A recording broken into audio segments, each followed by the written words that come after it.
Et bonjour à tous, bonjour à toutes, bienvenue dans ce nouveau numéro d'Avantinissa. Les matchs se suivent, les émissions se suivent, ça y est, on reprend un peu nous aussi notre rythme de compétition. Après l'émission dédiée au match face à l'Atalanta Bergame et à l'Ou-Event, forcément. Parlons un peu de dernier match de préparation de l'OGC Nice, un match nul un partout au Tottenham Hotspur Stadium à Londres face aux Spurs, donc sans Hugo Lloris, récent finaliste de la Coupe du Monde, mais malgré tout avec du beau monde, une équipe pas tant remaniée que ça.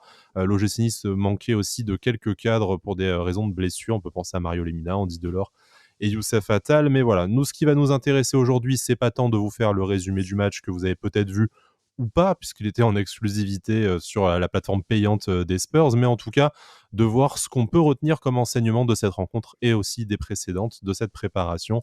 Et en gros, à quoi on peut s'attendre, qu'est-ce qui a changé, qu'est-ce qui s'est amélioré, quels sont les motifs d'espoir pour la suite de la saison et le match face à Lens qui arrive très très vite dans une semaine. On enregistre jeudi 22, ça sera jeudi 29 à l'Alliance Riviera.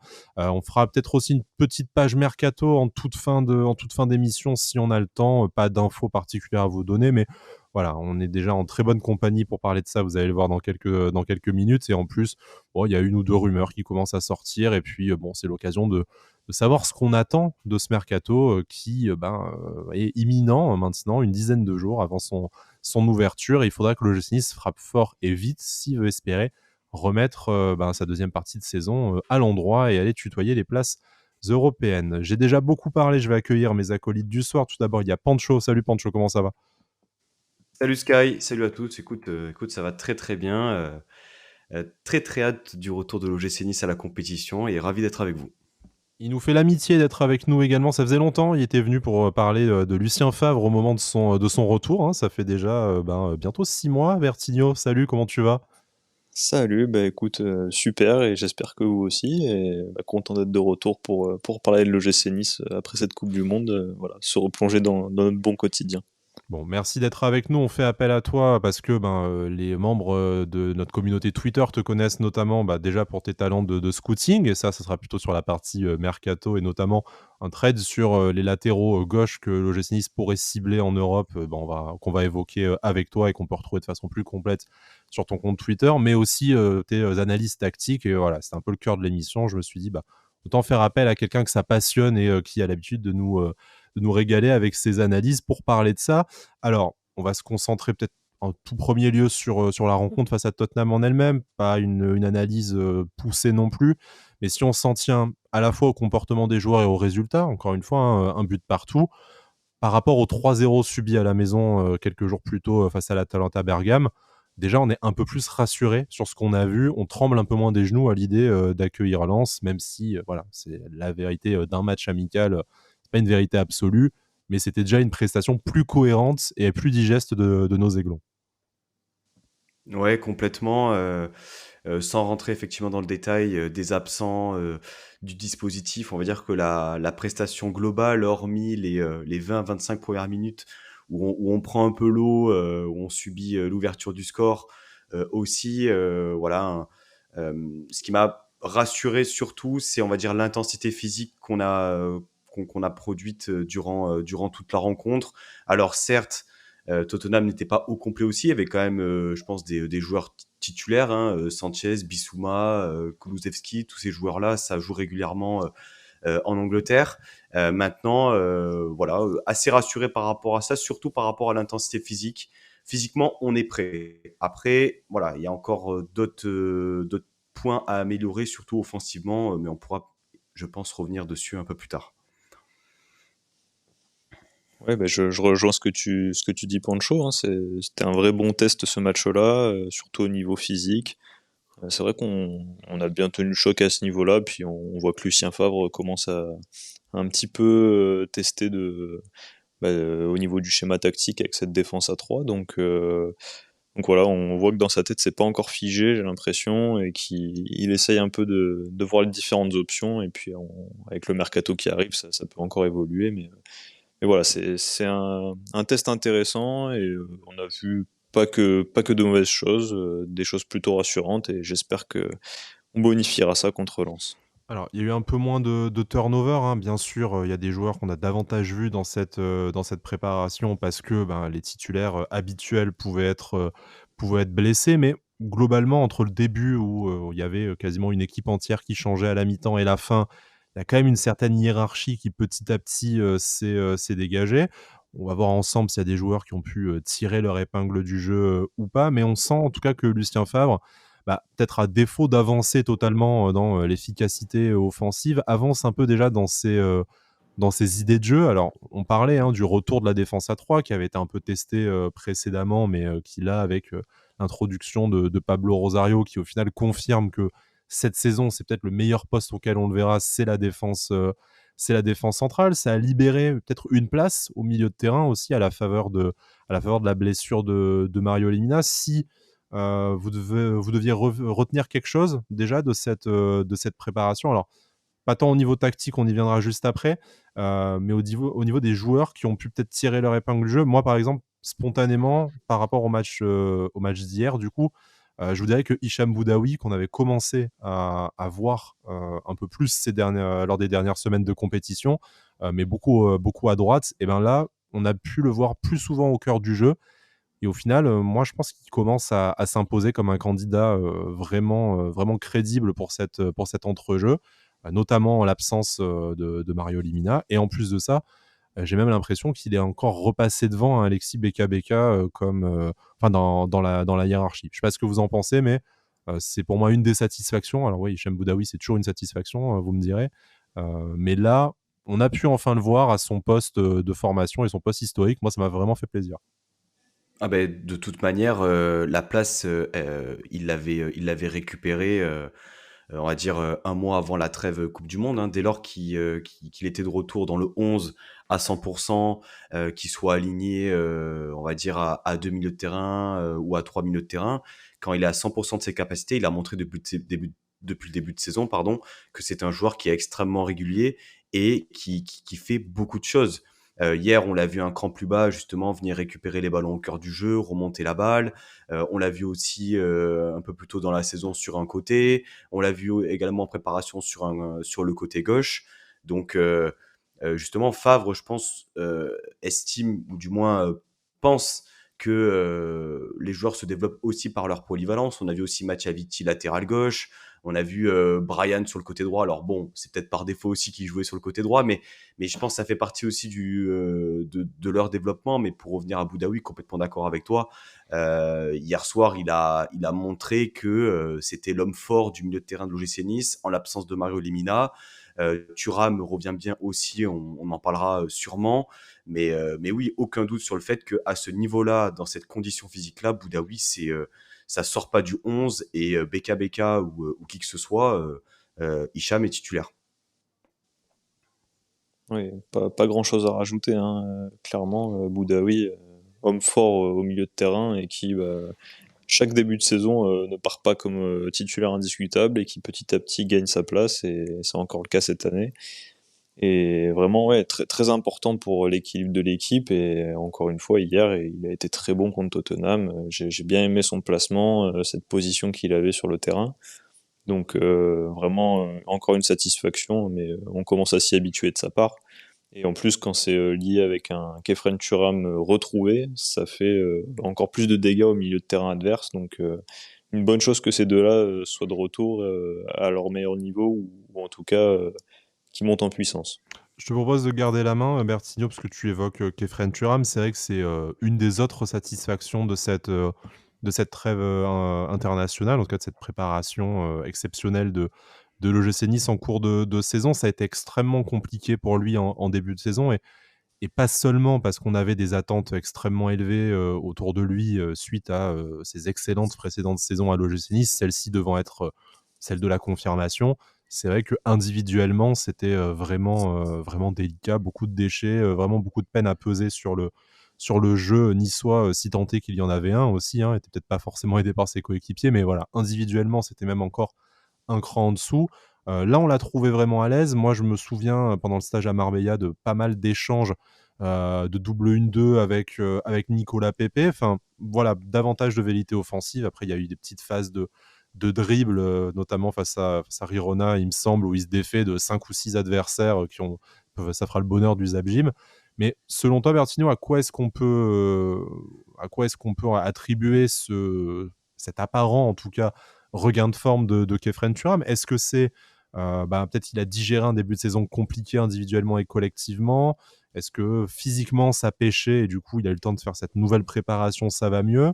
Est-ce que tactiquement, un nouveau positionnement, une nouvelle association avec un Hicham Boudaoui par exemple, qui le libère de certaines tâches défensives? À quoi est-ce que tu, peut-être un peu de tout, hein, mais à quoi est-ce que tu attribuerais ça en priorité? Ouais, c'est vrai, un petit peu de tout, mais moi je pense surtout au niveau tactique, parce que la saison dernière, avec Christophe Galtier, on jouait beaucoup sur des transitions rapides, et ça lui convenait parfaitement en fait à son style de jeu, de percer balle au pied. Et là, cette saison, en fait, on est plus dans un jeu de possession, et en plus un jeu de possession stérile, un rôle dans lequel souvent dans les matchs, il devait en fait prendre le relais sur le terrain pour organiser le jeu, et ça lui convient pas forcément à ces qualités-là. Donc ouais, ce début de saison compliqué de toute l'équipe, lui qui du coup doit s'adapter tactiquement à ce que demande Lucien Favre. En fait, c'est cet ensemble-là qui, je pense, demande de l'adaptation, demande du temps. Faut pas oublier qu'il est encore jeune aussi, donc qu'il a beaucoup de choses à apprendre. Et puis au niveau physique, à l'image de l'équipe, on a l'impression qu'il monte en puissance. Donc voilà, cet ensemble-là fait que on peut aspirer à retrouver un Kefren Turam au meilleur niveau, et bien accompagné, comme tu le disais, par Hicham Boudaoui qui peut le libérer défensivement. Donc voilà, s'il est dans les meilleures conditions, je me fais pas de soucis sur son niveau et ce qu'il est capable de nous apporter. Et j'espère que Lucien Favre a bien compris cela et qu'il va le mettre dans les meilleures conditions. Ouais, c'est un peu l'élément qui peut être déclencheur au milieu de terrain, hein, soit des transitions rapides, comme tu disais, mais dans un jeu de possession, c'est peut-être un peu différent de ce qu'il a connu à l'OGC Nice par le passé, mais bon, il a la qualité technique pour conserver le ballon, la qualité de passe. On le voyait lors de ses échanges avec Amine Gouiri les saisons précédentes. Il y a pas de raison, mais bon, peut-être faut-il encore que devant, il y ait des perspectives de donner les ballons. Et si je peux commencer, messieurs, moi, la déception que j'ai vraiment de cette préparation, c'est qu'en fait, j'ai l'impression que cette préparation qui devait nous servir à travailler un peu sur nos problèmes de collectif, de combinaison offensive, d'adresse devant le but. En fait, j'ai l'impression qu'on arrive à la fin de la préparation avec au moins autant de questions et de problèmes qu'au début. Bon, Andy Delors encore blessé, bon, plus ou moins malade, mais en tout cas, il n'a pas forcément trop pu travailler avec ses coéquipiers pendant cette préparation. Gaëtan Laborde, dont on loue les qualités, on va dire, d'abnégation et de disponibilité, certes, mais on n'a pas l'impression que c'est mieux marché non plus. En fait, pas trop d'autres solutions. On n'a pas ou peu vu Lucas Acuna. Rarechili a à peine apparu. Bon, bien sûr, on a vu le petit Buonanni qui nous a fait plaisir, mais on a l'impression qu'en réalité, on n'a pas trop avancé sur cette question. Peut-être à l'exception d'un Nicolas Pepe qu'on a vu dans la lignée de ses dernières sorties avant la trêve, mais est-ce que vous partagez ce constat déjà et comment vous expliquez le fait qu'en réalité, on a l'impression qu'il y a de fortes chances que ce soit toujours aussi stérile la semaine prochaine face à Lens qu'il y a un mois lors de la fin de la première partie de saison? C'est, je pense, notre gros point de progrès actuellement. Mais pour moi, il n'est pas uniquement offensif. Enfin, du moins, la finalité de tout, c'est ce qu'on voit et la pauvreté offensive. C'est une série de mauvais choix dans le dernier geste. C'est un mauvais contrôle, une mauvaise passe, un mauvais centre. Et ça, alors, je pense que ça viendra avec le temps, je l'espère. On voit qu'il y a quand même de l'amélioration, que ça a mis quand même un certain nombre de semaines. On sait aussi que marquer des buts, c'est pas évident. C'est peut-être ce qu'il y a de plus compliqué dans le football. Aujourd'hui, je pense qu'il va falloir du temps et surtout, voilà, continuer à travailler les automatismes, les combinaisons, jouer sur le profil de certains joueurs de percussion que sont Brahimi, Pepe, peut-être même un peu Buonanni aussi, pour justement créer du décalage parce que la, la possession, c'est bien, mais une possession stérile, comme l'a dit Bertigno, la finalité, c'est quoi? Et hier soir, le gros problème, c'était, ok, on garde le ballon, on fait des bonnes choses, on arrive à être conquérant, mais la finalité d'une action, c'est quand même un tir, c'est un centre, c'est finir quelque chose, produire quelque chose. Et on l'a pas eu, et c'est le problème qui est régulier depuis un certain temps. C'est pour ça qu'on est combien 18e, 17e attaque de Ligue 1 actuelle. J'ai plus les chiffres en tête. Ça viendra peut-être aussi d'ajout au mercato hivernal. Je ne sais pas, mais c'est clair que aujourd'hui, c'est le gros domaine sur lequel l'OGC Nice doit progresser.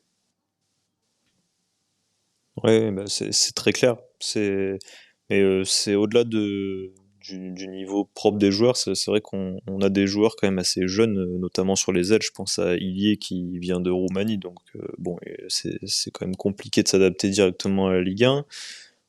Tu as Brahimi qui a à peine une saison de Ligue 1 sans être titulaire, donc pas simple. Et puis au niveau tactique et intelligence de jeu, j'ai envie de dire, on a trop peu de mouvements, en tout cas c'est pas coordonné, il y a très peu d'appels entre les lignes, très peu d'appels en profondeur. C'est difficile de déstabiliser un bloc en restant collé à la ligne de défense adverse. Donc on a besoin de joueurs voilà, qui sentent le jeu, qui sont capables de prendre les espaces, d'orienter le jeu. On l'a vu quand Sofiane Diop est sur le terrain, ça change quand même pas mal de choses par exemple. Donc voilà, j'espère qu'il y aura un ajustement au mercato hivernal sur ce plan-là, en ayant un ailier de percussion capable de faire des différences. Mais c'est vrai que pour le moment, c'est très stérile. Et honnêtement, quand on se met à la place des adversaires, on se dit que si l'adversaire ne fait pas d'erreur défensive, le gym aura beaucoup de mal à le mettre en danger. Donc c'est vraiment un point d'amélioration. Et comme le disait Pancho, c'est peut-être même le point clé de cette équipe. C'est le point qu'on doit améliorer en priorité. Alors, Juste pour, oui, vas-y, juste Pancho, je Skype, t'en juste prie. pour contrebalancer ce qu'on est en train de dire. Par contre, le domaine sur lequel je trouve qu'on progresse, c'est les phases de contre-attaque et de transition rapide. Hmm. Oui. En début de saison, je me souviens, pendant la période noire, je me disais, mais c'est pas possible. Si on ne sait pas mener le jeu, on saura au moins contrer, et on n'arrivait pas à faire les deux. Et là, je trouve que voilà, il y a eu des passes dans le bon tempo. L'occasion de Boudaoui hier en première mi-temps, c'est un ballon récupéré milieu de terrain, une percée, je crois que c'est de mémoire peut-être Pépé qui décale à Boudaoui. Donc voilà, je trouve quand même sur cette phase-là, il y a du progrès. Oui. Pancho, tu disais que c'était plutôt peut-être une responsabilité technique, en tout cas des mauvais choix, hein, comme tu l'as très bien résumé. Bertigno dit lui que c'est peut-être davantage la question du niveau ou du profil des joueurs qui peut s'arranger au mercato, tandis que acheter des nouveaux pieds à nos joueurs, c'est peut-être un peu plus compliqué. Il y a quelque chose qu'on n'a pas abordé, notamment pour le côté offensif, c'est qu'en fait, autant Lucien Favre est un habitué de manier plusieurs systèmes de jeu, hein, c'est pas Christophe Galtier qui ne bouge pas de son 4-4-2 pendant toute la saison, hein. On a vu, il a testé défense à 3, défense à 4, tout ça. Mais devant, j'ai l'impression qu'il se cherche encore. Autant derrière, tu arrives à visualiser ce qui peut marcher à 3, ce qui peut marcher à 4, tu as quand même des éléments de réponse. Bon, autour de tauliers comme Dante Todibo qui de toute façon font que, quelle que soit la façon dont tu joues, ce sera réussi.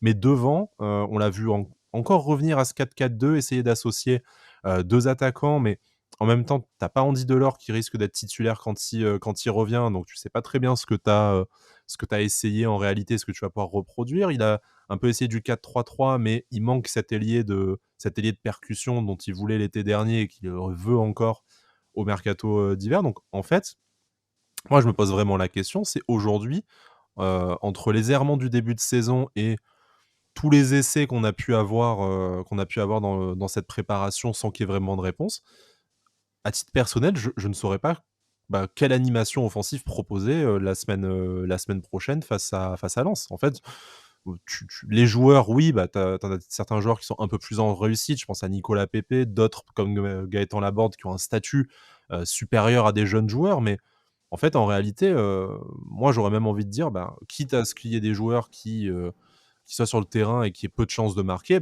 mettez-moi Buonanni ou mettez-moi même Brahimi, même si c'est pas un joueur que j'apprécie au demeurant, mais je sais qu'il apportera au moins cette percussion et cette verticalité. Donc, moi, là où je suis partagé, c'est que devant, j'entends bien vos arguments, mais en fait, je saurais même pas par où commencer et ce qu'on pourrait aligner la semaine prochaine. Je sais pas si vous avez constaté un système un peu plus fonctionnel ou préférentiel pendant la préparation, mais j'ai l'impression que quelle que soit la solution pour laquelle tu optes devant, en fait, tu te retrouves plus ou moins avec le même Gloubi-Boulga. La seule garantie qu'on ait sur le secteur offensif, à mon sens, à l'heure actuelle, hein, c'est, on va dire, Sofiane Diop, déjà, et Nicolas Pepe. Mais avec lequel tu même pas pu bosser pendant la prépa. C'est vrai. Mais on a vu que lorsqu'il était aligné, c'était pas la même équipe. Je suis d'accord qu'il y a pas, on n'a pas travaillé les automatismes pendant la trêve, c'est vrai. Mais aujourd'hui, de par les performances qu'il a produites depuis qu'il est chez nous, Sofiane Diop et Pepe. Par rapport au schéma tactique, il y a quelque chose qui était assez visible avant la trêve, c'est déjà le Nice sans ballon et le Nice avec ballon. Quand on est sans ballon, on est en phase défensive, tu as vraiment deux lignes de 4 qui sont bien distinctes et tu as devant, généralement sur les derniers matchs, c'était Pepe Laborde qui font un peu le travail de premier pressing. Maintenant, que tu mettes un 4-3-3, un 4-4-2, finalement, aujourd'hui, dire l'intitulé du dispositif ne C'est représente pas mouvant, hein, bien grand-chose. sûr, Voilà, c'est pas parce déjà que sur un papier, enfin, c'est couché sur le exactement, papier et c'est pas pareil dans le jeu. mais c'est surtout quand tu as le ballon. Quand il y a le ballon, tu vois un Boudaoui justement qui à la base est plutôt sur un côté, qui va plutôt chercher le ballon dans l'axe. Ils vont se relayer, il va y avoir du mouvement justement et de la liberté aussi. Je pense que l'exemple, c'est surtout Nicolas Pepe qui a cette liberté de venir décrocher, de venir voilà, orienter un peu le jeu. Il n'y a pas de certitude dans le sens où on marque peu, mais enfin, on en revient au problème de tout à l'heure, c'est-à-dire comment on fait pour mieux marquer. Voilà, les joueurs, on les a. Maintenant, faut arriver peut-être à se débloquer. On a tapé beaucoup de poteaux, hein, on va pas rappeler le nombre, Oui. même pendant la prépa. Hein, Ouais, ouais. on a fait notre quota de L'ADN poteaux. du club.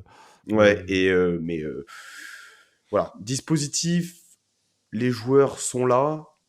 Qu'est-ce qui manque aujourd'hui pour concrétiser les occasions? Je ne Bon, sais pas. déjà, pour toi, les joueurs sont là. Je suis pas sûr que Oui, ce soit un avis nécessairement partagé. Déjà par Lucien Favre et bon, par Bertigno aussi, peut-être pas. Je vais le laisser le dire lui-même. Mais en quelques mots, voilà, Bertigno, c'est tactiquement, tu as l'impression que Lucien Favre a avancé par rapport au début du mois de novembre, ou est-ce qu'en fait, ben, va continuer à tâtonner entre ces deux trois solutions, un 4-3-3, un 4-4-2, une espèce de faux 4-2-3-1 quand éventuellement soit Ross Barkley, soit Aaron Ramsey seront aptes. Je me demande justement parce que au niveau tactique, ouais, qu'on soit 3 devant ou qu'on soit à 4 au milieu, je pense vraiment qu'il manque quand même un profil, au moins un joueur d'un niveau supérieur aujourd'hui, comme valeur sûre dans notre effectif, offensivement, sur qui on peut s'appuyer, comme l'a dit Pancho, bah, c'est Nicolas Pepe et Sofiane Diop. Et ça fait quand même très peu pour une équipe qui a l'ambition de viser le top 5. Il faut des joueurs qui soient bons et régulièrement. On ne peut pas se permettre de se reposer sur des matchs ou des irrégularités de certains. Et le problème, c'est qu'aujourd'hui, dans l'effectif, on a trop peu de joueurs très réguliers devant. On a un Brahimi qui peut être très bon, mais le match d'après passé au travers. Ilie qui est très jeune, Buonanni aussi. Barclay qui aussi a montré de bonnes choses au début, puis semble au final beaucoup plus en difficulté. Et que Lucien Donc Favre ne sait même pas où faire jouer, hein, comme il l'a dit c'est dans ça. sa conférence de presse inaugurale en plus. Donc, bon. Puis quand on voit Nicolas Pepe et Gaëtan Laborde, j'ai pas l'impression qu'il y ait une énorme connexion devant non plus. Hein. Il n'y a pas beaucoup de ballons échangés, j'ai pas la statistique sous les yeux, mais il n'y a pas une énorme connexion entre les deux. Donc je comprends que Lucien Favre se cherche parce qu'il a pas non plus énormément de solutions avec les blessés et le fait qu'il y ait des jeunes joueurs qui sont pas totalement prêts pour ce qu'on attend d'eux. Donc voilà, pour moi, il se cherche totalement et il fait un petit peu avec ce qu'il a. Et je pense que un profil ne serait pas de refus au mercato hivernal. Alors, on va être un peu en avance de phase sur la partie mercato de l'émission, mais plutôt quel profil? Parce que des joueurs offensifs de côté capables de décrocher, même s'ils sont dans deux registres différents, mais tu peux imaginer que tu alignes Sofiane Diop à gauche et Nicolas Pepe à droite, par exemple, hein, ou Sofiane Diop en Mhm. 10 d'ailleurs, mais ça veut dire que c'est quoi? C'est-à-dire que c'est un numéro 9 plus efficace, un numéro 9 qui participe davantage au jeu qu'il faut aller chercher? Ou est-ce que bah, tu changerais de système pour un 4-2-3-1, t'installes Diop dans le cœur du jeu, comme le disait Pancho, qui est peut-être le seul qui a une capacité à trouver des joueurs entre les lignes, ou en tout cas lui-même à proposer du jeu entre les lignes, et du coup tu vas chercher un ailier de percussion qui va proposer de la profondeur et une qualité de centre à gauche. Enfin, si toi demain tu devais dans tes habitudes de scouting proposer un joueur offensif à l'OGC Nice, ça serait plutôt quel profil? Sans forcément citer de nom, hein, mais tu irais chercher plutôt quel poste et quel profil? En priorité, avec ce qui est possible de faire lors du mercato hivernal, bien sûr, ce serait un ailier de percussion, capable de prendre la profondeur, d'éliminer en 1 contre 1 et d'amener aussi beaucoup de puissance physique. Aujourd'hui, on a des ailiers qui sont plutôt rapides, on va dire. Brahimi est très rapide, mais en termes de puissance physique, au final, il fait quand même pas énormément de différence en 1 contre 1. Et je pense que si on couple ça avec un milieu de terrain comme Diop qui est capable de donner de très bons ballons et un attaquant, enfin un ailier capable de faire la différence dans ses appels ou dans ses prises de balles, je pense que ça peut être très intéressant. Et si on arrive à faire venir ce type d'ailier-là, dans le style Ismail Assar, c'est ce style-là, hein, bien sûr, sans parler du nom, mais voilà, un ailier vraiment qui soit capable de faire des différences et de faire mal aux défenses adverses, pour libérer des espaces pour Pépé, pour Laborde ou pour d'autres. Je pense que ça peut être très intéressant. Pancho, pour terminer rapidement sur l'attaque, enfin, si bien entendu vous avez dit tout ce que vous aviez à dire, hein, mais pour toi, voilà, c'est ce même genre de profil ou est-ce que tu irais chercher quelque chose d'autre, sachant que d'après l'équipe, Lucien Favre et puis bon, je pense qu'ils sont pas allés chercher très loin parce que c'est ni plus ni moins que la liste de courses de cet été, mais est à la recherche de 2 milieux de terrain, 2 joueurs offensifs, donc probablement son milieu de terrain à l'aise avec le ballon qu'il n'a pas eu en fin de mercato et l'ailier qui voulait depuis Manor Salomon au tout début de mercato et qui n'a pas eu non plus au final. Est-ce que à part ces profils-là, tu irais chercher autre chose ou est-ce que pour toi, voilà, même pas en théorie, on a ce qu'il faut en stock comme tu le disais? Alors, oui, effectivement, disons que je me suis pas, je pense, assez bien exprimé dans le sens où, avec les joueurs qu'on a actuellement, on doit être capable de faire mieux. C'était plus dans ce sens-là. Mais Ce qui veut pas effectivement, dire qu'on peut pas encore faire mieux avec un autre joueur, effectivement. mais tout à fait. Et typiquement, c'est pas pour remuer le couteau dans la plaie, mais Bamba Dieng, en fin de mercato estival. Non, mais c'est vrai, c'est-à-dire que dans le profil du joueur, on va dire un ailier percutant qui est aussi polyvalent, qui peut jouer dans l'axe, très rapide, à l'aise devant le but. Typiquement, je trouvais que c'était intéressant pour justement avoir une alternative à Delors Laborde devant, pouvoir jouer sur le côté gauche, pouvoir rentrer comme il a fait avec l'OM. Effectivement, il nous faut cet ailier, il nous faut ce remplaçant de Kluivert parce que Diop, autant Diop qu'il est, c'est pas il n'a pas ces qualités-là. C'est plutôt un meneur de jeu, c'est plutôt un organisateur, alors que Kluivert était vraiment dans le 1 contre 1. Donc il faut remplacer Kluivert et il faut qu'on ait justement cette rampe de lancement, même si hier soir, si on prend le match le plus récent, Boudaoui, ça a été clairement la lampe de lancement. Donc, à partir de là, faut-il véritablement un milieu de terrain, sachant qu'il y a déjà embouteillage avec les nombreux milieux de terrain qu'on a. Ce qu'il faut, c'est surtout un latéral gauche. Bon, on en parlera après hein, pour du mercato, mais bon, va y avoir la question des départs hein, qui va se poser forcément. Florent Isolfi en parlait dans sa dernière interview. L'effectif est aussi quand même assez fourni, donc si tu ne fais pas partir de joueurs, c'est compliqué d'en faire venir beaucoup. Mais avant de passer cette partie mercato, moi j'ai encore 2 petites choses dont je voudrais vous parler. Après, vous ouvrirez comme d'habitude, vous connaissez le format de l'émission, le dossier de votre choix.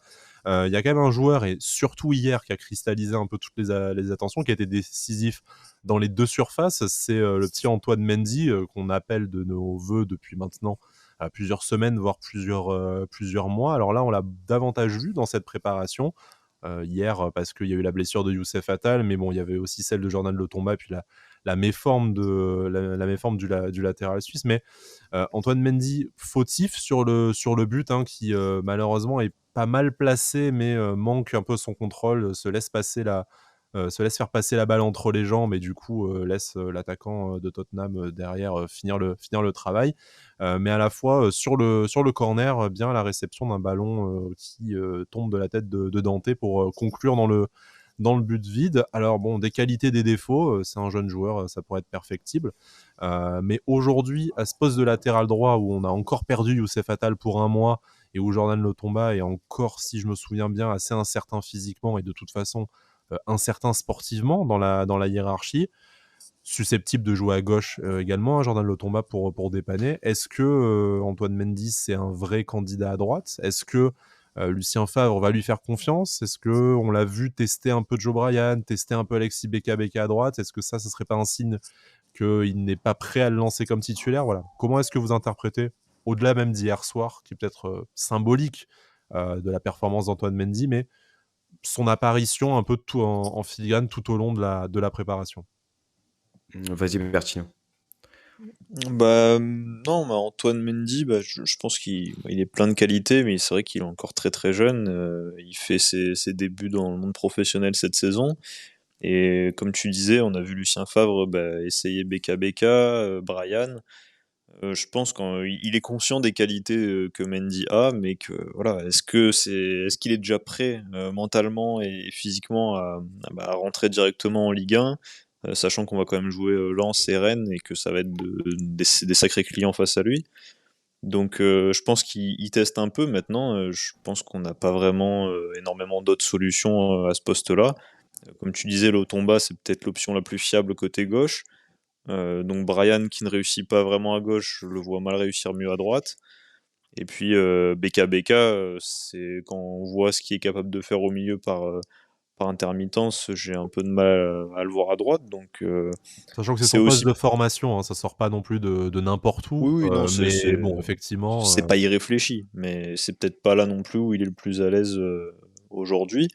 Et puis voilà, Antoine Mendy, le hasard des choses fait que ça peut être sa chance. Alors à lui de la saisir aussi, à lui de montrer qu'il est capable de devenir le titulaire à ce poste en l'absence de Youssef Attal. Voilà, ça fait partie de son apprentissage et moi personnellement j'espère qu'il va débuter. S'il lui fera peut-être des erreurs, il fera peut-être des erreurs qui vont coûter des buts ou qui vont coûter des occasions, mais ça fait partie de son apprentissage. Et pour une fois qu'on a un jeune qui sort du centre de formation avec de la qualité, je trouve que ça peut être le bon moment pour le lancer.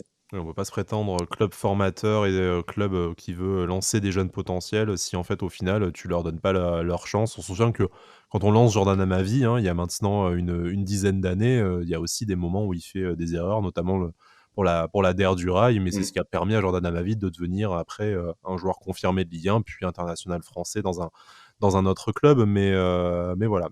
Pancho pour Antoine Mendy. Et par extension, c'est un peu délicat ce poste de latéral droit, parce qu'on a un titulaire qui, sportivement, met tout le monde d'accord, hein, Youssef Attal, mais qui malheureusement, on pensait que ses petits pépins physiques étaient derrière lui, mais là, ces derniers mois, dernières semaines, il commence à nous faire malheureusement penser qu'il retombe dans ses travers. Son remplaçant n'est pas vraiment au niveau, en tout cas pas au niveau qu'on espère pour les ambitions de l'OGC Nice aujourd'hui. Tu as Antoine Mendy qui est encore perfectible, donc en fait, en réalité, tu as quand même 3 joueurs dans ton effectif, donc c'est compliqué de te dire que tu vas faire venir un autre mec par-dessus. Qu'est-ce qu'il faut faire? Est-ce qu'il faut essayer de libérer au maximum au mercato pour faire de la place pour un joueur, recruter un joueur polyvalent, hein? Pensez à Ferdi Kadioglu, le joueur turc dont on a parlé il y a quelques semaines, qui pourrait jouer des deux côtés. Est-ce qu'il faut essayer de se dire que on bricole à droite, mais on met de l'argent à gauche, où on est peut-être numériquement moins bien armé? Enfin, comment tu vois les prochaines semaines, immédiatement, même avant le mercato, hein, face à Lens, puis tout début de mercato face à Rennes, sur ce poste de latéral droit? Le retour de Cédric Varro. Voilà. Faudra pas Non, non, demander non. de la vitesse dans le couloir, par contre, parce que Oui, même il y a mais 20 ans déjà, c'était compliqué tu niveau m'as vitesse, demandé forcément, Cédric. tu m'as demandé une solution. Je te dis voilà, la polyvalence de Cédric Varro. Bon, Bon, une bonne solution, c'est une solution qui sent pas mauvais dès le début. tu n'auras pas le pied gauche aussi. Tu n'auras pas le pied gauche à gauche, mais tu auras le pied droit quand même. Non, plus sérieusement.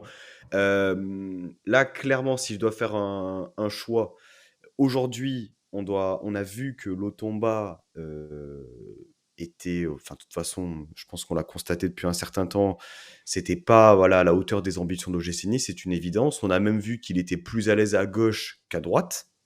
Seulement, Lotomba, c'est censé être la doublure d'Attal. Attal est blessé, donc techniquement, ce serait Lotomba qui devrait démarrer à droite et Barre à gauche.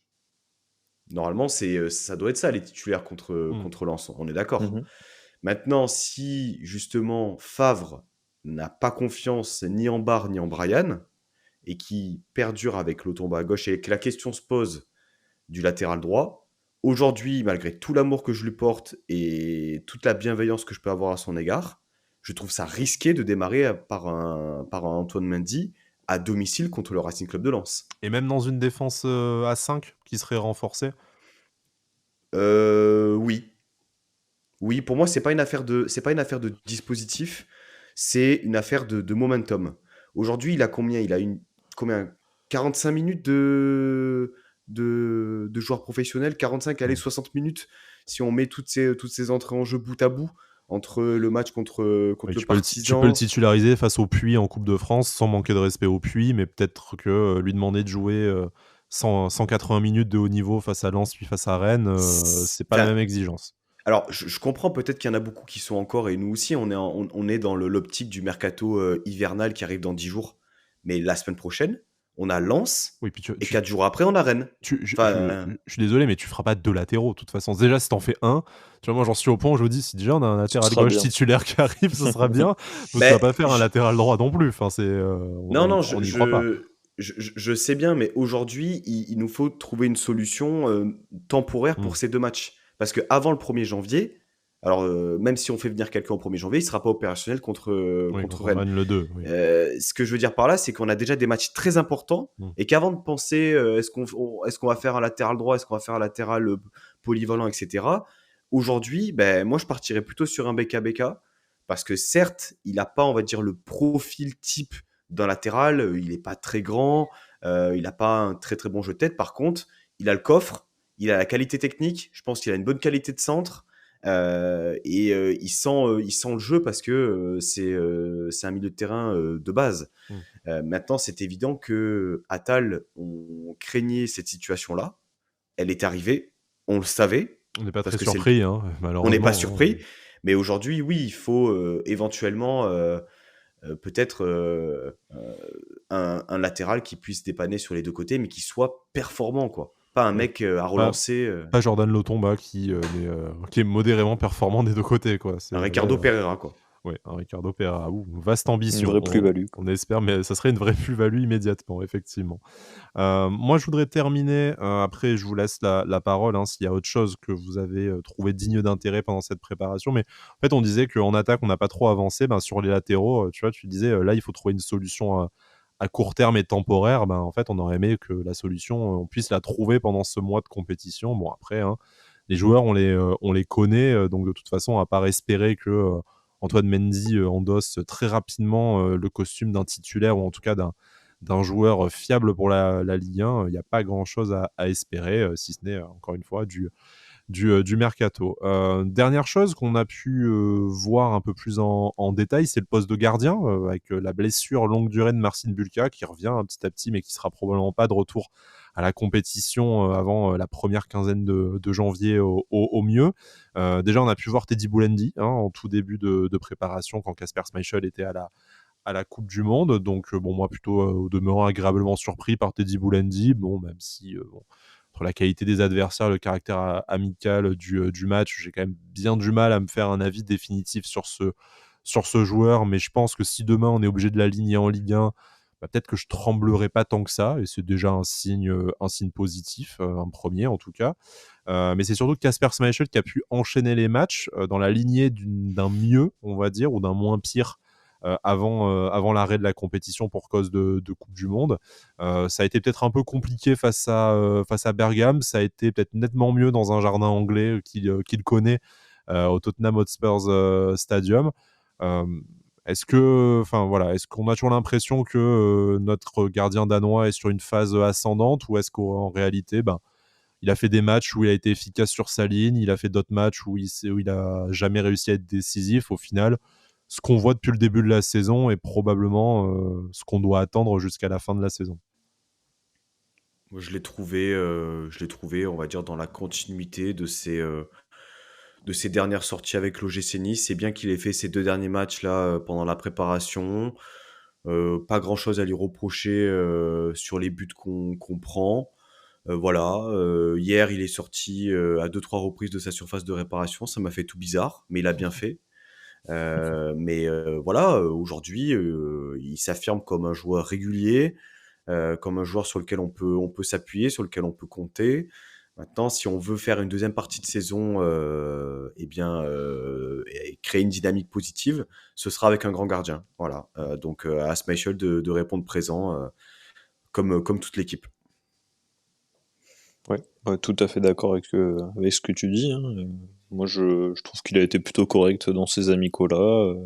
Avant la trêve, il nous a il nous a fait des très bons matchs et très belles parades.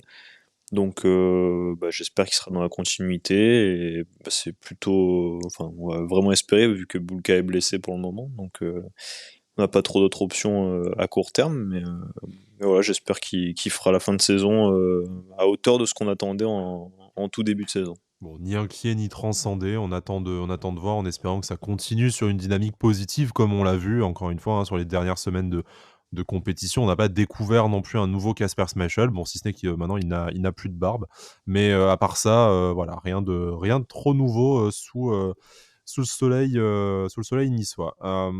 De mon côté, j'ai terminé. Après, j'ai beaucoup parlé, j'ai pas nécessairement vu la même chose que vous pendant cette préparation. Est-ce qu'il y a un dossier qu'on a pas ouvert dans les précédentes émissions et pas aujourd'hui? C'est quelque chose qui vous fait, enfin, qui pour vous a changé par rapport à ce dernier match face à Lyon et qu'on va voir de nouveau pour le meilleur et pour le pire dans cet enchaînement de matchs face à Lens et face à Rennes? Bah, 2 petites choses, je pense que je suppose que Bertigno allait le dire, mais je te le vole. La première, déjà le retour à la compétition d'Andy Delors, Mmh. contre le Standard. Alors, il a pas joué après, il s'est reblessé? Alors officiellement malade, Malade. après, ce que tu mets derrière, bon, on a tous eu, la grippe Non, ou le Ouais, co ou le covid depuis un mois, hein, mais j'ai bon, quelqu'un qui le d'accord, connaît et qui m'a confirmé qu'il est bien malade. Donc, d'accord. OK. Pas de Bon, blessure diplomatique juste avant le mercato, c'est toujours une c'est toujours une bonne ouais. chose non. à savoir. Donc le retour à la compétition, le fait que voilà, il ait porté le brassard. Alors c'est des petits détails, mais je pense que c'est aussi la confiance qu'on lui accorde, hein, comme Attal lors de la préparation estivale où il avait aussi porté le brassard. Et la deuxième petite chose, c'est, je pense, comme beaucoup, hein, Badreddine Bouanani, ce match notamment contre le Standard, ses entrées en jeu, on va dire ouais, plutôt les jeunes de manière générale, j'ai envie de dire, parce qu'on a beaucoup parlé de Bouanani par rapport au fait qu'il ait fait ses 2 passes D, mais Belayan a été aussi très intéressant. Naounou aussi Mmh. derrière, je l'ai trouvé vraiment très solide. Et Donc Daouda. Daouda Traoré Daouda aussi, aussi, ouais, le qui a touché le poteau. je dirais même qui a fracassé le poteau par sa Mmh. frappe. Mais on va dire voilà, les jeunes qui se sont montrés à leur avantage, comme cet été. Donc c'est intéressant aussi par Alors rapport à leur justement, développement. je te coupe, mais tu fais bien de le dire, comme cet été, est-ce que pour toi, avec cette préparation-là, il y a quelque chose de différent? C'est-à-dire, est-ce que, sur cette préparation, bah, il y a des jeunes qui ont montré, qui ont enfin prouvé qu'on allait les voir davantage, dans le groupe pro, dans l'équipe première, même sur le terrain, hein, pas que dans le groupe? Alors bon, Antoine Mendy, pour toutes les raisons qu'on a citées, probablement, mais oui, Yanis Naounou, c'était mieux, Daouda Traoré, c'était très bien, c'était comme on l'a déjà vu cet été dans la lignée de la préparation estivale, Belayan, Buonanni, bien entendu, tout ça.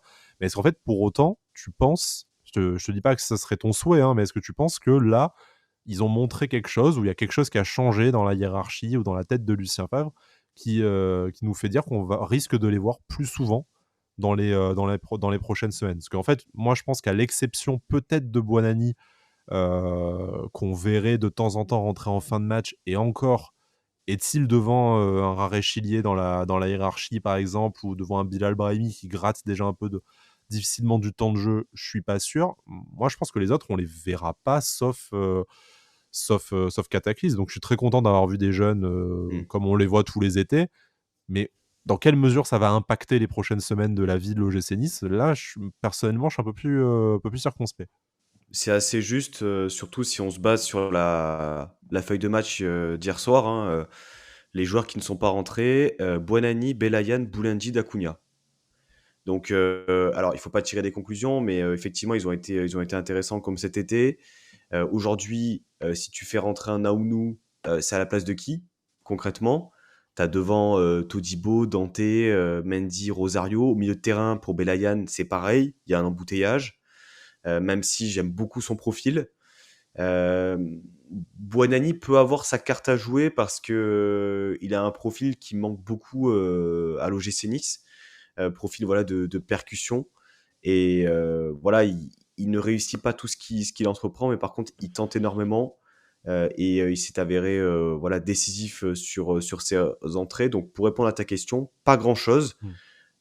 Éventuellement Buonanni quelques minutes parce qu'on oublie mais on a 5 changements. Oui. Donc ça donne quand même normalement des munitions en plus pour Favre. Non, puis on croule pas sous les satisfactions devant, comme on l'a dit tout à l'heure et tout au long de la saison. Donc tu peux te dire que tu peux voir apparaître Buonanni un quart d'heure en fin de match pour apporter de la vivacité, de l'explosivité, un peu de folie. C'est pas déconnant si tu t'es fait chier pendant les 75 premières minutes de jeu. Je ne nous le souhaite pas, mais bon, c'est tout à fait réaliste par rapport à ce qu'on a vécu depuis le début de la saison. Bertigno, du coup, même question qu'à Pancho. Je peux peut-être un peu préciser la question pour être sûr qu'elle soit pas mal comprise. C'est d'après toi, qu'est-ce que Lucien Favre devrait retenir de cette préparation et mettre en application dans les prochaines semaines? Retenir que les jeunes ont du talent globalement, même s'ils sont pas tous prêts, je pense, pour le très haut niveau, mais qu'un jour il pourra s'appuyer dessus en cas de blessure ou de suspension. Voilà, comme disait Pancho, je pense que Naounou derrière on le verra pas, sauf si on passe sur une défense à 3 et qu'il y a malheureusement un blessé ou un suspendu. Et au milieu de terrain, avec l'embouteillage qu'il y a, je vois mal Belayan réussir à sortir du lot, et Traoré est encore jeune et doit encore beaucoup apprendre. Et puis comme vous disiez, devant, Buonanni, c'est peut-être celui qui a vraiment la carte à jouer, hein. Il a pas énormément de concurrence à son poste. Il y a du monde, mais en termes de satisfaction, il n'y a pas grand-chose. Et au final, dans les amicaux, Buonanni, c'est peut-être celui qui arrive le mieux à fixer les défenses, qui prend le plus de risques et qui amène le plus de danger. Donc, comme disait Pancho, pourquoi pas le voir dans des fins de match, rentrer, amener un petit grain de folie. Pour moi, c'est celui qui est peut-être le plus apte et qui a gagné peut-être le plus de points dans cette trêve.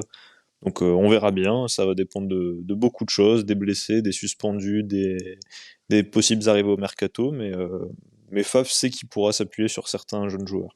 Alors, est-ce que transition toute trouvée, hein, parce que tu parles de mercato, est-ce que vous avez un dernier point à évoquer sur cette préparation ou est-ce qu'on se fait 10-15 minutes mercato pour terminer cette émission et puis voilà, se projeter sur, ça y est, prochain numéro, le retour à la compétition?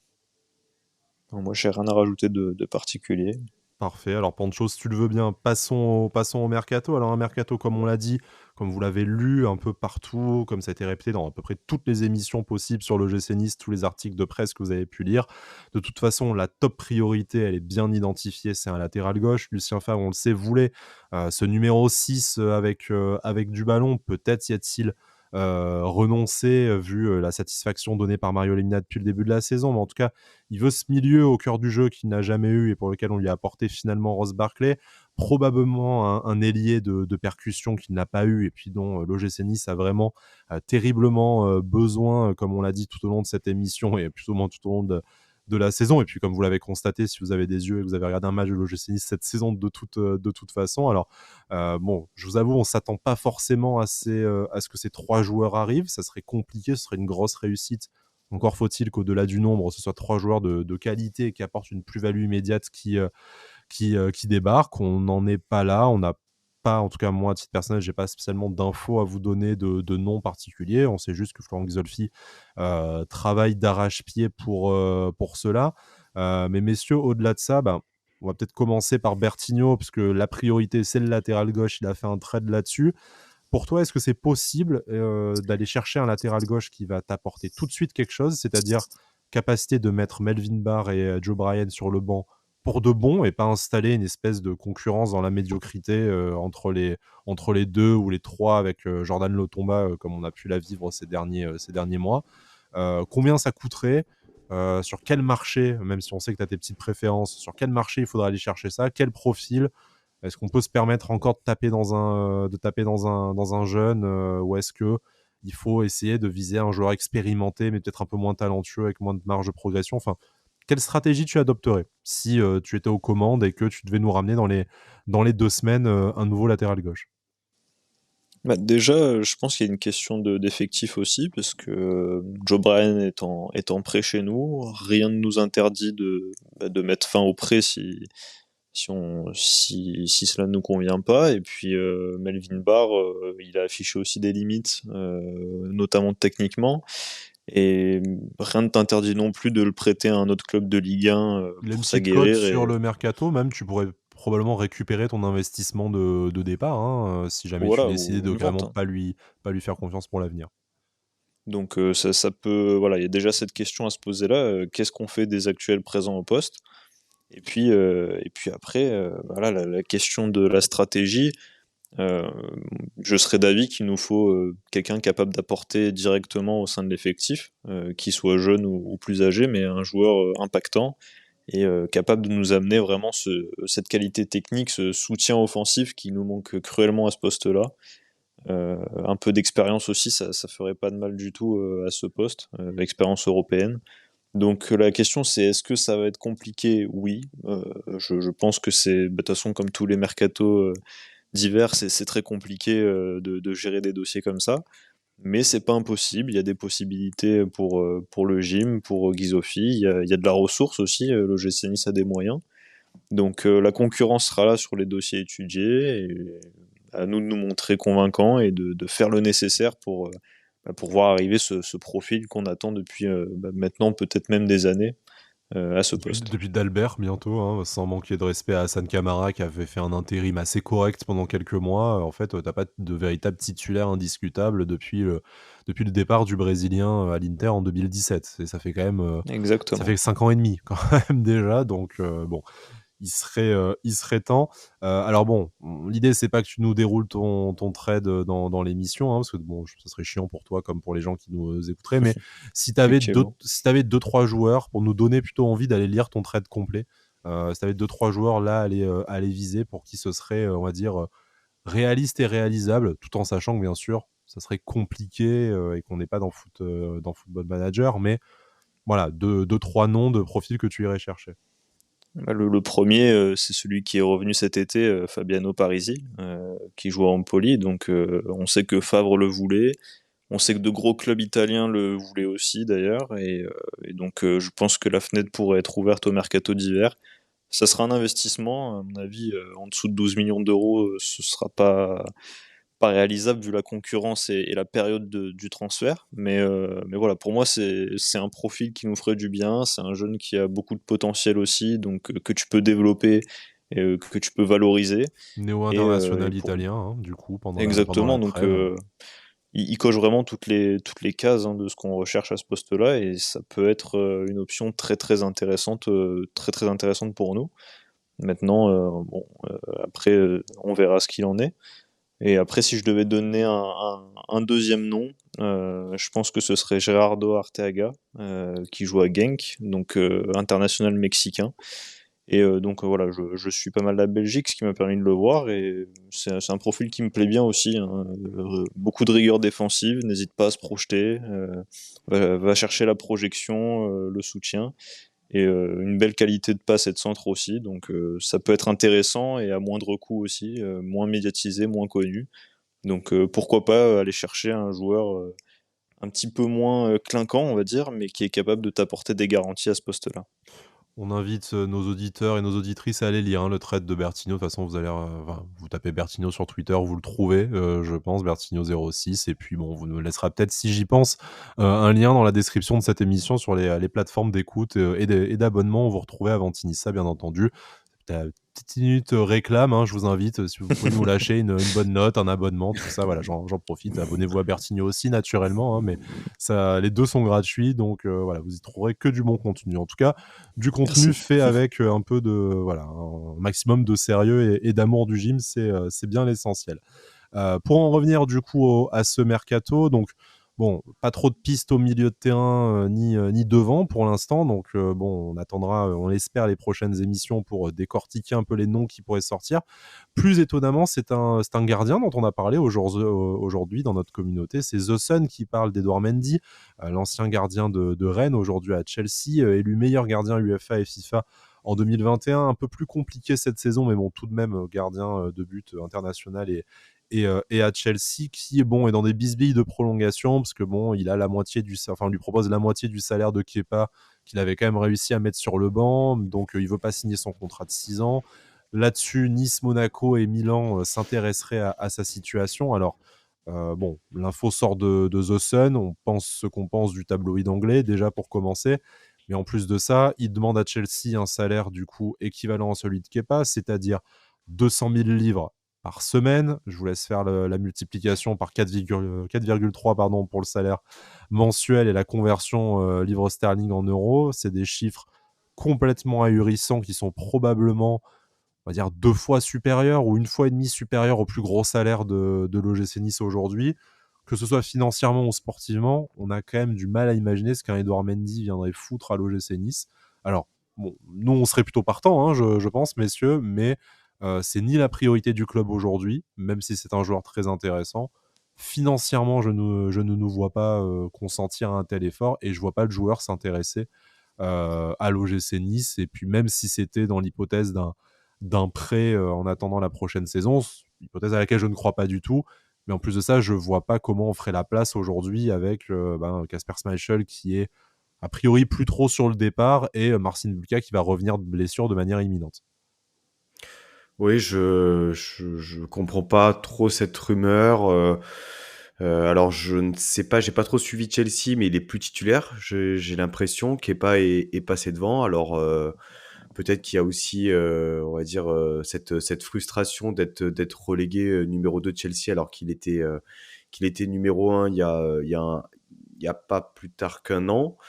Maintenant, il demande une prolongation de 6 ans alors qu'il lui reste 2 ans et demi de contrat. Ok, nous on a Schmeichel en contrat, sous contrat jusqu'à 2025. C'était 2+1, Sky. Voilà. Donc, à moins qu'on se sépare de Schmeichel comme ça et qu'on récupère Mendy sous un prêt avec option d'achat, j'y crois pas une seule seconde. D'autant plus que par rapport à ce qui nous avait été présenté, Schmeichel est venu aussi pour accompagner le développement de Bulka. Bulka Voilà. qui va peut-être s'impatienter très très vite si on lui donne pas non plus des garanties très fortes à son retour de blessure, hein, parce que il y a quand même aussi un petit mystère autour de ce statut depuis le début de la saison. Ouais, alors peut-être, mais ça veut dire qu'on n'a pas été clair avec lui. Parce que si nous, si ce qui a été relayé, c'est justement cet accompagnement sur, on va dire, 1 an et demi, pour justement après le propulser titulaire et que finalement il s'impatiente, c'est que ça n'a pas été, Alors, ça a pas été très clair. je suppute uniquement, hein, j'ai pas la prétention d'avoir été dans les bureaux au moment où il y a eu des discussions, tout ça. Je pense, vu ce qu'a dit son agent et vu la réaction de Marcin Bulka à l'arrivée de Kasper Schmeichel, je pense que l'ancienne direction sportive du gym, déjà, lui avait pas forcément dit qu'il risquait d'y avoir un gardien pour l'accompagner, ou en tout cas pas pour l'accompagner sur le banc, tu vois, mais l'accompagner Oui. peut-être un peu plus au quotidien à l'entraînement. Là, je pense que déjà, de lui avoir mis un gardien qui, par son statut, son salaire et tout le reste, et sa volonté de jouer, lui prend la place de numéro 1, à mon avis, c'était déjà pas trop le deal. Mais bon, ça après, on le saura jamais. Mais en tout cas, pour Edouard Mendy, c'est une rumeur qui nous laisse un peu perplexe. Hein. Je sais pas, Bertigno, je pense qu'on a tout dit, hein, mais sur le papier, clairement, oui, très volontiers, mais on voit pas comment l'équation pourrait se résoudre. Exactement, je comprendrais pas la logique aujourd'hui. En tout cas, pas cet hiver, cet été, pourquoi pas si Schmeichel venait à partir, mais ça te bloque encore Bulka. Ça n'aurait pas d'intérêt. Et d'ailleurs, pour revenir sur Bulka, quand la rumeur Steve Mandanda est sortie cet été, tu parlais d'un gardien capable d'accompagner Bulka. Pour moi, Steve Mandanda, c'était vraiment le gardien où il y aurait une concurrence saine, mais Bulka serait peut-être parti premier sur la feuille de match, et en même temps, il aurait bénéficié de son expérience. Donc ça aurait eu du sens, et je pense que ça a pu se réfléchir comme ça. Maintenant, oui, la rumeur Mendy, je vois pas l'intérêt aujourd'hui pour le gym ni pour le joueur. Voilà, Mandanda aurait probablement pas appelé le patron pour lui demander pourquoi il n'était pas titulaire, c'est sûr. Exactement. Mais bon. Voilà, messieurs, je pense on est quasiment à 1 heure d'émission, on va clôturer là-dessus. Hein. Au final, ça a été un peu plus complet que ce à quoi on s'attendait avant avant l'enregistrement, comme quoi quand on parle du gym entre passionnés, forcément, ça fonctionne. On espère que ça a fonctionné pour vous aussi. Mais si vous écoutez ces paroles, c'est que vous êtes arrivé au bout de l'émission. Mais félicitations, vous avez été très courageux et très courageuse. On vous souhaite de très bonnes fêtes, un joyeux Noël et puis une joyeuse reprise de la Ligue 1 avec l'OGC Nice. On espère que vous serez nombreux et nombreuses au stade. Amenez vos enfants, les places sont à 1 euro pour les moins de 12 ans, 1 euro renversé au Resto du Cœur en plus, si je dis pas de bêtises. Donc c'est une occasion de faire une bonne action, déjà en amenant un maximum de public à l'Alliance et puis après pour une œuvre caritative derrière. Donc c'est une bonne idée, c'est les vacances scolaires. Pas trop d'excuses. Bon, on espère que on sera pas climatisé instantanément par le Racing Club de Lens, mais voilà, en tout cas, essayons de fêter le retour de l'OGC Nice à la maison de la meilleure des façons. Après le reste, ça appartient aux joueurs sur le terrain. Pancho, merci beaucoup d'avoir été là. Bertigno, tu reviens quand tu veux, hein. Tu sais que voilà, ça dépend de tes dispos, mais on t'accueille toujours avec plaisir. Vous retrouvez cette émission sur YouTube, sur Apple Podcast, sur Spotify, sur Deezer, un peu sur toutes les plateformes. Notez, abonnez-vous, lâchez-nous des commentaires, comme on disait à la bonne vieille époque des Skyblogs pour les plus anciens.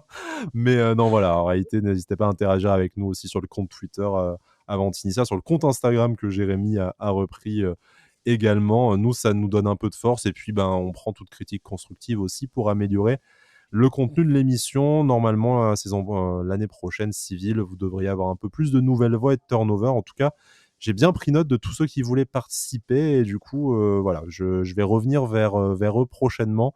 Ça a été un peu compliqué avec l'enchaînement des matchs européens. Là, ça devrait aller mieux. Merci beaucoup, messieurs. Bonica Lina Ntouille et puis Sanissa. Issa Nissa. Issa Nissa.